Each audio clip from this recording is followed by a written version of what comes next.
public before? Yeah, maybe you can, yeah. Not much, like for a few times. Oh, a few times means in front of fellow friends? Yeah, friends. Not public. Not public.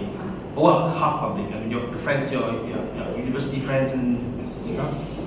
Okay, because I can see that you're quite nervous, and that nervousness actually flows through your voice, right?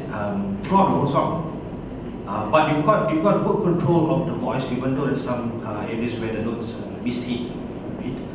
Now, in terms of the song arrangement, I think you have managed to contemporize it.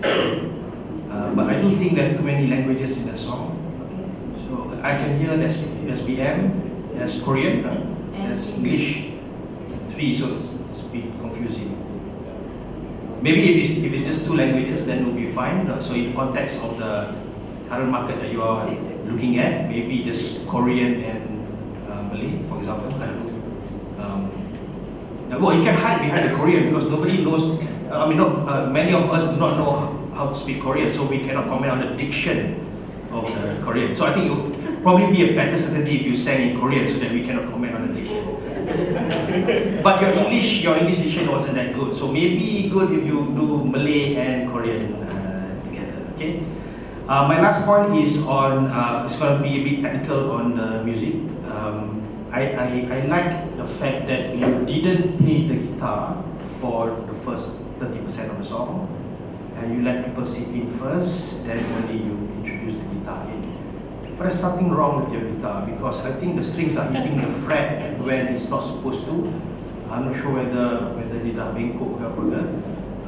But you would have sounded better if you use 12-string guitar, and then maybe get another friend to play drums by using brush instead of drumstick. So that would be a perfect scenario for me for that song this time. Thank you. Thank you.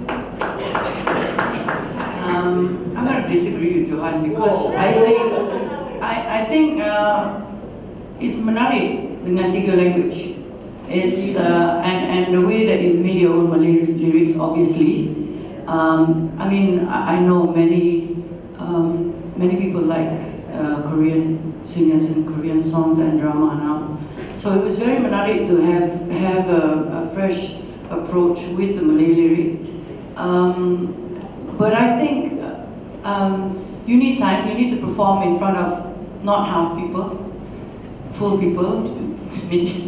So that you can get used to it, because vocal control masih kena improve lagi. But I think you need to get rid of the guitar, because at the moment piano pergi one place and you pergi one. Your tempo is not to serentak.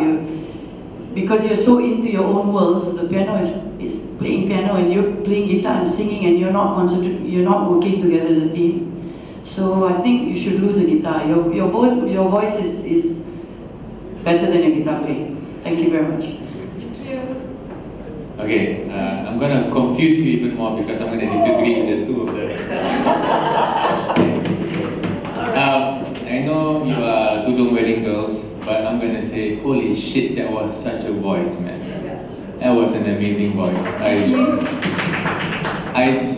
would pay to listen to that voice. Okay, in terms of how you felt it, because I felt the pain, whatever it is. I don't understand Korean, whatever it is you were feeling, I felt it too. So I think that's good. So you have the potential of becoming an artist because you have a style of your own already. Thank you. Now, if I may make a bit of probably some improvements, suggestions from my side.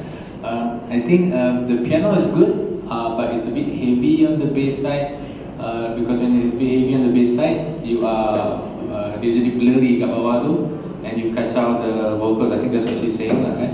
So the easy thing to do is just stick to one bass note there. You don't need to play another octave bit, or you don't need to play the 7, or especially don't play the arpeggio on the bottom because it's very blur. Just play one, and then your chords on the right hand side too. You don't have to play the full chord. You can imply the chord. So sometimes you miss out a note or two. You take out the third, take out the fifth, whatever, just imply je kan. Because if you play the full chord, it sounds basic. You imply sikit-sikit macam, I guess the guitarist know what to do, they call it power chord. Just imply it je, and then whatever you do, just support the voice. Don't play to distract the voice, just support the voice. When the voice going up, right, you just belakang, so kasih dia naik. Then actually then you got a nice plan, but don't lose the guitar, in my opinion. Keep it there as just an interesting thing that you got two musicians playing. Okay? Like Isam, I really love your voice. It's a very young, modern voice. What's missing for me, two things I think, which I think you can work on. Number one is I think experience in performing, and then as part of the experience, I think you need to listen to each other when you're performing. And then I also I think visually it's very nice. You play the guitar, but the thing is now, the second part is it's a matter of you arranging the songs to work for you guys. You know what I mean? So that the piano, you're playing it like in a very full-on sort of approach. So like what Izam said, to minimize the notes, so that the vocal, give the vocal space. You don't always have to fill up, because you are playing it like a lounge pianist right now. So you listen to pop arrangements of how people, give space for the guitar and give space for the piano, and then for the voice. I think that's just really it.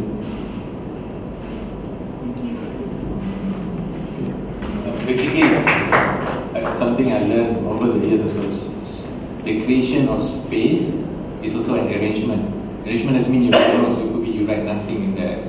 That's also an arrangement. So you kasih pockets of space, so orang dengar pun dia boleh macam ambil nafas. As humans, we need to breathe, right? So arrangements also need to have pockets of emptiness so you can breathe as well.